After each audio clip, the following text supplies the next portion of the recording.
ወልቃይት የማን ነው? እኛ ወልቃይትን በተመለከተ ግልጽ የሆነ አቋማችን ምንድነው መሰለ?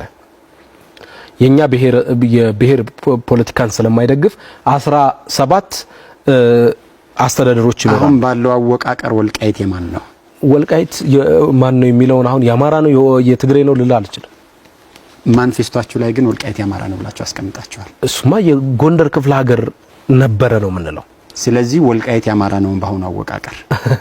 አሁን ያማራ ነው የሚለውንም የትግራይ ነው የሚለውንም ክልሉን ስለማንቀበለው ትግራይ የሚባል ክልልንም አንቀበልም፣ አማራ የሚባልም የለም በእኛ ውስጥ። ማንፌስቷችሁ ላይ ክልሎችን ስታዋቀሩ 17 ክልሎችን እንፈጥራለን ካላችሁ በኋላ አንዱ ክልል እኮ ትግራይ ነው ይልና ትግራይ ግን በህገ ወጥ መንገድ የያዘውን የወልቃይትን እና የራያን አካባቢ አይጨምርም ብላችኋል።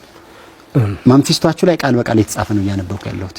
እንግዲህ የኛ አሁን ተሻሽሏል። ቅንጅት ስለፈጠርን እሱ ወደፊት እንመጣበታለን። በቅንጅታችን ውስጥ ትብብር ለኢትዮጵያ አንድነት በሚል መርህ ስለምንወዳደር ይፋ እናደርገዋለን እሱም በቅርቡ። ነገር ግን ዋናው ይሄን በተመለከተ የሀፓ ማለት የፈለገው ትግራይ የሚባል ክልል የለም። አሁንም ክልል የሚለውን አውጣው ከኛ ፕሮግራም ውስጥ የለም። ያለው በእናንተ አገላለጽ ክፍለ ሀገር ትግራይ ክፍለ ሀገር ነው። በእናንተ አገላለጽ ልጠቀም ትግራይን ክፍለ ሀገር እንደምታደርጉት አስቀምጣቸዋል። ትግራይ ክፍለ ሀገር የሚሆነው ግን አላችሁ ወልቃይትና ጠገዴን ሳይዝ ነው ብላችኋል። ወልቃይትና ጠገዴ ክፍለ ሀገር የሚሆነው ጎንደር ክፍለ ሀገር በሚለው ስር። ስለዚህ ቀደም ሲል ለመሬት ብሔር አንሰጥም አላችሁ። ለወልቃይትና ለጠገዴ ሲሆን ግን የትግራይ አይደለም ትላላችሁ። ለወልቃይትና ለጠገዴ ብሔር ሰጣችሁ፣ ለሌላው መሬት ነው ብሔር አንሰጥም ማለት ነው። አሁንም ይኸው ስህተቱ እዚህ ጋር ነው። እኛ የትግራይም አስተዳደር ነው የጂኦግራፊ ፌዴራሊዝምን ስለምንከተል ትግራይ የሚባለው ትግራይ የሚባል ክፍለ ሀገር ወይም ለአገዛዝ የሚመች አስተዳደራዊ ያው ፌዴራሊዝምን ስለምንቀበል ምንም እሺ፣ በእናንተ ሐሳብ ልምጣ። ትግራይ የሚባለው ክፍለ ሀገር ነው ካላችሁ ወልቃይትና ጠገዴን ወደ ትግራይ የማታረጉት ለምንድን ነው? እሱም እንደ ሁኔታው አሁን ለምሳሌ መስጠት እንደ ሁኔታው ሳይሆን በማንፌስቷችሁ በተቀመጠው አንደኛ ርቀት ነው። አሁን ይኸው መሰለ ወልቃይትና ጠገዴ ለትግራይ ያርቋሉላችሁ ስለምታስቡ ነው። እሱ ስናመቻቸው አንዱ ህዝቡ በአካባቢው ላይ የፈለገው መብት መሪዎቹ እንዲመርጥ ቅርበት ወሳኝነት አለ። ወልቃይትና ጠገዴ ህዝብ በትግራይ ክፍለ ሀገር ስር ሆኖ በእናንተ አገላለጽ እናንተ የምትሉትን መብት ኤክሰርሳይዝ ማድረግ አይችልም? ይችላል። ስለዚህ ለምን ወደ ትግራይ ክፍለ ሀገር እሱ ላይ ምንም ችግር የለብን። ህዝቡ የትግራይ ክፍለ ሀገር ልሁን ካለ መብቱ ነው። ኢቭን ራሱን የቻለ ወልቃይት ክፍለ ሀገር ይፈጠርልኝ ካለ እንፈጥርለታል። ስለዚህ በሱ ጉዳይ ላይ ገና አልወሰናችሁም። አሁን በይፋ የምናደርገው ነገር አለ። እስካሁን ቅንጅቱ ማንፌስቷችሁ ላይ የተቀመጠው ከዚህ አንፃር ትክክል አይደለም ማለት ነው። ወይም ገና 17 ክፍለ ሀገሮች የሚለው እየተሻሻለ ነው። የ2013 ምርጫ ያቀረብነው ነው። በ17 ክፍለ ሀገሮች ውስጥ የክልሎቹን ክልሉ የሚለውን ታፈርሱና ክፍለ ሀገር ታደርጉታላችሁ። አማራና ኦሮሚያ ነው አሁን ያለውን ክልል ወደ ምንድነው የምትቀይሩትና እንዴት አድርጋችሁ ነው ወደ ክፍለ ሀገር የምትበትኑት? እንግዲህ አማራ እንደ ቅድም እንደጀመርኩት የጎንደር ክፍለ ሀገር፣ የጎጃም ክፍለ ሀገር፣ የሸዋ ክፍለ ሀገር፣ የምናምን ክፍለ ሀገር እያልክ ተበትኗል። የኦሮሚያ የሚባል በደርግ ጊዜ እንደነበረው አወቃቀር መለስተኛ ጥገናዊ ማሻሻያ አድርጋችሁ ማለት ነው። እሱን ነው የምትደግሙት። ኦሮሚያንም እንደዛው ነው የምታደርጉት። እሺ፣ እዚሁ ላይ የጋምቤላ አፋር ክፍለ ሀገር ይሆናሉ ባሉበት አላችሁና ኦጋዴን የሚባል ክፍለ ሀገር የሚመሰረታል አላችሁ። የኦጋዴንን ጎሳ አባላት ከዋናው የሶማሌ ህዝብ ለምንድን ነው መነጠል የፈለጋችሁት? እንግዲህ አልኩ አሁን ኦጋዴን ብለን ሶማሌ የሚባል ክፍለ ሀገር አልፈጠርንም።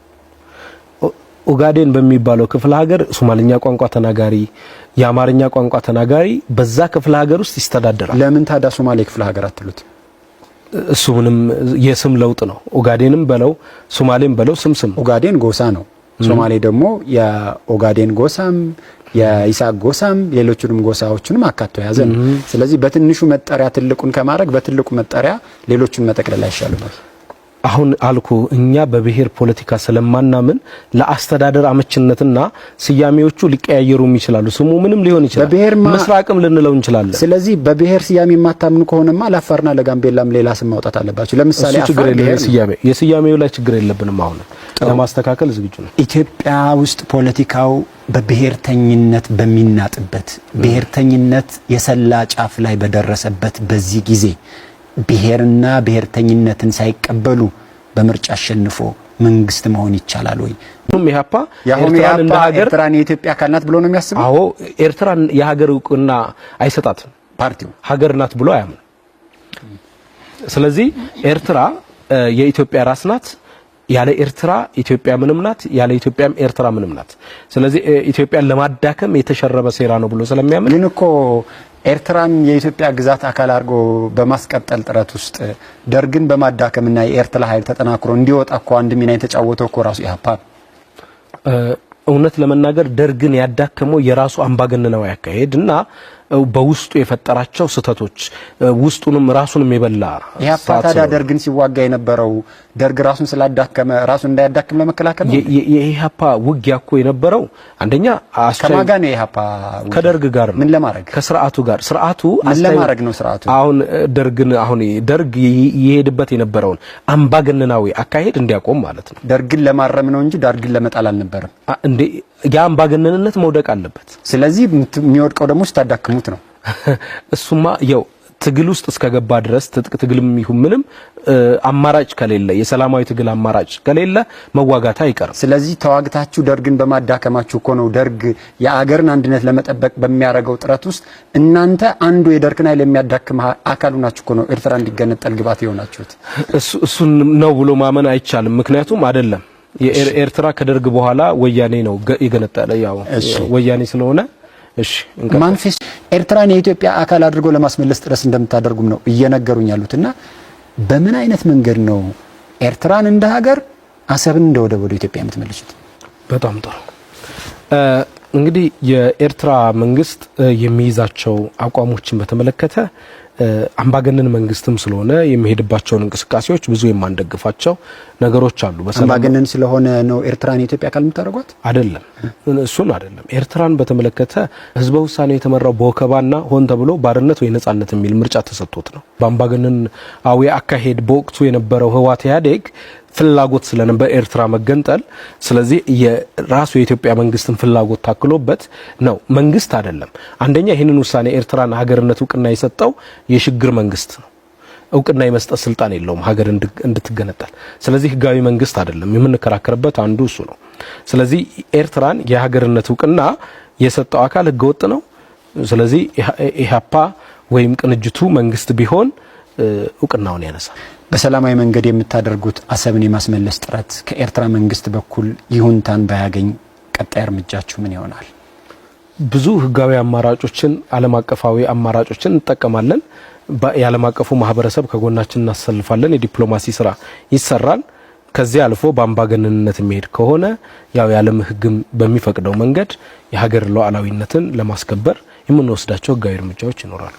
የመጨረሻ ጥያቄ በሀገሪቱ ለሚታዩ ግጭቶችና ለመረጋጋቶች እንደ አንጋፋ ፓርቲ በተለያዩ የግጭት ጊዜያቶች ውስጥ የኢትዮጵያ ፖለቲካ ላይ እንደተሳተፈ ፓርቲ ያላችሁ ተጨባጭና ተግባራዊ የመፍትሄ ሐሳብ ምንድነው? የመጀመሪያው የኢትዮጵያ ቀውስ መንስኤ የጠባብ ብሔረተኝነት ሐሳቤ ነው። የብሔር ፖለቲካው ውጤት ነው ብለን እናምናለን። ህገ መንግስቱ እየፈጠረው ነው ብለን እናምናለን። ስለዚህ ሀገሪቱ ውስጥ ያሉ ልዩነቶች መፍትሄ ብለን ያሰብነው አንደኛው እውነተኛ ብሔራዊ መግባባት የሚያመጣ እውነተኛ ሀገራዊ ምክክር ማድረግ፣ በትክክልም ሀገር ሊያድን የሚችል ምክክር ማድረግ፣ ከዛም በላይ ደግሞ ያለውን ህገ መንግስት ማሻሻል መለወጥ፣ እዛም የማሻሻያ የለውጥ ሐሳቦችን የህገ መንግስት ፖሊሲ በሚለው ስር ራሱን የቻለ ህገ መንግስት ሰርተናል። ህዝቡ ራሱን በራሱ ውሳኔ የሚወስንበት። ስለዚህ ያለውን ህገ መንግስት ሲስተሙን፣ ስርዓቱን፣ ፌዴራላዊ ስርዓቱን መቀየር ነው ብለን እናምናለን። ህገ መንግስትን ማሻሻል ስትሉ አሁን ካለው ህገ መንግስት ላይ የትኛውን ነው በዋናነት መቀነስ እና ምንድነው መጨመር የምትፈልጉ? በዋናነት አንቀጽ 39 የቢኤስ ከመገንጠል የሚለውን የህዝቦችና ብሔር ብሔረሰቦች የሚል ህግ አንቀጽ 39 የብሔር ብሔረሰቦች መብትን የራስ ዕድል በራስ መወሰን እስከ መገንጠልን ለምን ከህገ መንግስቱ ትፈቁታላችሁ? ምን ያስፈራችኋል? አንደኛ ተገቢ ያልሆነ ነገር ነው። በሌሎች ዓለማትም የለም። በሌሎች ዓለማት ስለሌለ ብቻ ነው ከኢፌድሪ ህገ መንግስት ማውጣት የምትፈልጉ? ብዙ ዓለማትን ይሄንን እስከ መገንጠል ብለው የያዙ ዓለማት ተገነጣጥለው ፈራርሰው ጠፍተዋል። ስለዚህ አስፈላጊ ነው። ይሄ አንቀጽ የሌለባቸውም የተገነጣጠሉ ሀገራት አሉ። ለመገነጣጠሉ ምክንያት አንቀጹ ነው ወይስ ዴሞክራሲ ያለመኖር ነው? አንደኛው ዴሞክራሲ ያለመኖርም ያገነጣጥላል። ስለዚህ አንቀጹን እንኳን ብታወጡት ዲሞክራሲ የሌለው ስርዓት ከገነባችሁ ይሄን ሀገር ከመገነጣጠል በምን ታድኑታላችሁ? አልነኮ ምን ገነባው ዲሞክራሲ ያለው ስርዓት። ዲሞክራሲን የምትገነቡ ከሆነ ይሄን አንቀጽ ለምን ትፈሩታላችሁና ለምን ታስወግዱታላችሁ? አስፈላጊ ስላልሆነ ሀገር አፍራሽ ስለሆነ። ለምሳሌ ዲሞክራሲያዊ ያልሆነ አምባገነን ስርዓት የሚመጣ ከሆነ ኢትዮጵያ ውስጥ በጋራ የገነባነው አገር ላይ እንድንኖር ዋስትና የሚሆነን ይሄ አንቀጽ ነው ብለው ለሚያስቡ ሰዎች ለምን አትተውላቸውም? ለምን ከህገ መንግስቱ እንዲፋቅ ታደርጉታላችሁ? አንደኛ ለሀገሪቱ የማይጠቅም ስለሆነ ሀገሪቱን የሚያፈርስ በፍቃደኝነት አንድ ሀገሪቱ ትበታተን ብሎ የአንድ ሀገር መንግስት መወሰንን ስለሚይዝ ኤርትራን የኢትዮጵያ አካል አድርጎ ለማስመለስ ጥረት እንደምታደርጉም ነው እየነገሩኝ ያሉትና በምን አይነት መንገድ ነው ኤርትራን እንደ ሀገር አሰብን እንደ ወደብ ወደ ኢትዮጵያ የምትመልሱት? በጣም ጥሩ። እንግዲህ የኤርትራ መንግስት የሚይዛቸው አቋሞችን በተመለከተ አምባገነን መንግስትም ስለሆነ የሚሄድባቸውን እንቅስቃሴዎች ብዙ የማንደግፋቸው ነገሮች አሉ። አምባገነን ስለሆነ ነው ኤርትራን የኢትዮጵያ አካል የምታደርጓት? አይደለም፣ እሱን አይደለም። ኤርትራን በተመለከተ ህዝበ ውሳኔ የተመራው በወከባና ሆን ተብሎ ባርነት ወይ ነጻነት የሚል ምርጫ ተሰጥቶት ነው። በአምባገነናዊ አካሄድ በወቅቱ የነበረው ህወሓት ኢህአዴግ ፍላጎት ስለነበር ኤርትራ መገንጠል፣ ስለዚህ የራሱ የኢትዮጵያ መንግስትን ፍላጎት ታክሎበት ነው። መንግስት አይደለም። አንደኛ ይህንን ውሳኔ ኤርትራን ሀገርነት እውቅና የሰጠው የሽግግር መንግስት ነው። እውቅና የመስጠት ስልጣን የለውም ሀገር እንድትገነጠል። ስለዚህ ህጋዊ መንግስት አይደለም። የምንከራከርበት አንዱ እሱ ነው። ስለዚህ ኤርትራን የሀገርነት እውቅና የሰጠው አካል ህገወጥ ነው። ስለዚህ ኢህአፓ ወይም ቅንጅቱ መንግስት ቢሆን እውቅናውን ያነሳል። በሰላማዊ መንገድ የምታደርጉት አሰብን የማስመለስ ጥረት ከኤርትራ መንግስት በኩል ይሁንታን ባያገኝ ቀጣይ እርምጃችሁ ምን ይሆናል? ብዙ ህጋዊ አማራጮችን ዓለም አቀፋዊ አማራጮችን እንጠቀማለን። የዓለም አቀፉ ማህበረሰብ ከጎናችን እናሰልፋለን። የዲፕሎማሲ ስራ ይሰራል። ከዚህ አልፎ በአምባገነንነት የሚሄድ ከሆነ ያው የዓለም ህግም በሚፈቅደው መንገድ የሀገር ሉዓላዊነትን ለማስከበር የምንወስዳቸው ህጋዊ እርምጃዎች ይኖራሉ። የመጨረሻ ጥያቄ በሀገሪቱ ለሚታዩ ግጭቶችና ለመረጋጋቶች እንደ አንጋፋ ፓርቲ በተለያዩ የግጭት ጊዜያቶች ውስጥ የኢትዮጵያ ፖለቲካ ላይ እንደተሳተፈ ፓርቲ ያላችሁ ተጨባጭና ተግባራዊ የመፍትሄ ሐሳብ ምንድነው? የመጀመሪያው የኢትዮጵያ ቀውስ መንስኤ የጠባብ ብሔረተኝነት ሐሳብ ነው። የብሔር ፖለቲካው ውጤት ነው ብለን እናምናለን። ህገ መንግስቱ እየፈጠረው ነው ብለን እናምናለን። ስለዚህ ሀገሪቱ ውስጥ ያሉ ልዩነቶች መፍትሄ ብለን ያሰብነው አንደኛው እውነተኛ ብሔራዊ መግባባት የሚያመጣ እውነተኛ ሀገራዊ ምክክር ማድረግ፣ በትክክልም ሀገር ሊያድን የሚችል ምክክር ማድረግ፣ ከዛም በላይ ደግሞ ያለውን ህገ መንግስት ማሻሻል መለወጥ፣ እዛም የማሻሻያ የለውጥ ሐሳቦችን የህገ መንግስት ፖሊሲ በሚለው ስር ራሱን የቻለ ህገ መንግስት ሰርተናል። ህዝቡ ራሱን በራሱ ውሳኔ የሚወስንበት። ስለዚህ ያለውን ህገ መንግስት ሲስተሙን፣ ስርዓቱን፣ ፌዴራላዊ ስርዓቱን መቀየር ነው ብለን እናምናለን። ህገ መንግስትን ማሻሻል ስትሉ አሁን ካለው ህገ መንግስት ላይ የትኛውን ነው በዋናነት መቀነስ እና ምንድነው መጨመር የምትፈልጉ? በዋናነት አንቀጽ 39 የቢኤስ ከመገንጠል የሚለውን የህዝቦችና ብሔር ብሔረሰቦች የሚል ህግ አንቀጽ 39 የብሔር ብሔረሰቦች መብትን የራስ ዕድል በራስ መወሰን እስከ መገንጠልን ለምን ከህገ መንግስቱ ትፈቁታላችሁ? ምን ያስፈራችኋል? አንደኛ ተገቢ ያልሆነ ነገር ነው። በሌሎች ዓለማትም የለም።